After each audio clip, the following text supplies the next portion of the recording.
vous me demandez si les arbitres ne font pas d'erreurs, la réponse est oui, ils font des erreurs. Ils font des erreurs tout le temps. Ils font des erreurs que nous relevons, que nous voyons, etc. Et pour une raison très simple, c'est que les arbitres sont des hommes comme nous et que nous faisons des erreurs tous les jours. Mais il y a deux erreurs, cher ami. Il y a l'erreur de fait et l'erreur de droit. Et ça distingue absolument le sport collectif de tout le reste des activités. Alors l'erreur de fait, c'est que les arbitres font des erreurs. Très bien. Et si on tenait compte dans le droit des erreurs de fait que les arbitres commettent, alors dans ce cas-là, il est bien clair qu'il faudrait recommencer le match, puisque les arbitres font des erreurs. Mais si on recommençait le match, il est bien clair, de nouveau, que les arbitres feraient encore des erreurs. Alors on le recommencerait combien de fois le match? 1, 2, 5, 10, 20? C'est impossible. Et par conséquent, il y a le droit qui intervient après le fait. Et le droit, c'est l'arbitre qui le donne. Parce que finalement, le droit domine tous les sports collectifs. Il y a un droit de l'espace, il y a un droit du temps, il y a le temps des mi-temps, il y a les règles du sport en question. Et par conséquent, l'arbitre fait le droit.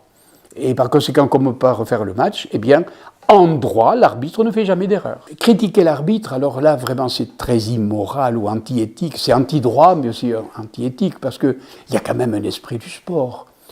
Pourquoi? C'est très simple, je l'ai dit tout à l'heure. Il s'agit de dominer sa propre violence. Bon, c'est vrai, c'est vrai dans tous les sports. Et c'est un apprentissage difficile, un apprentissage délicat, parce qu'il faut que chaque joueur connaisse merveilleusement les règles, etc., les applique, et ait le courage et la domination d'arrêter le geste au moment où il excède, vous voyez. Et si nos amis des médias, et si les entraîneurs les aidaient, ces jeunes gens-là, vous voyez, moi j'aime beaucoup les jeunes gens, j'ai été enseignant toute ma vie, je le suis encore, et il faut les aider dans cette espèce d'austérité, de dominer sa propre violence. Alors, si les médias collaborent à l'inverse, moi je veux bien, mais dans ce cas-là, c'est un problème de droit, de juridiction, d'éthique et de pédagogie. Moi, je crois que le respect de l'arbitre est le commencement de la démocratie, que le respect de l'arbitre est le commencement du sport. Et par conséquent, je l'ai dit dans mon texte, de façon un peu provocante, ce n'est pas le 3/4 qui marque l'essai, ce n'est pas le numéro 10 qui marque le but, c'est l'arbitre qui le marque. Et la preuve, c'est que le langage le dit, il le marque.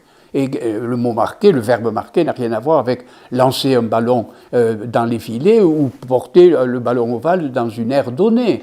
Marquer, ça veut dire quoi? Ça veut dire écrire, mais écrire sur le calepin, sur le planchotte, comme on dit dans le sud-ouest. Voilà. Et celui qui écrit, c'est l'arbitre. Par conséquent, c'est l'arbitre qui marque. Et donc, il ne peut pas se tromper il n'accorde pas le but, non, il le marque.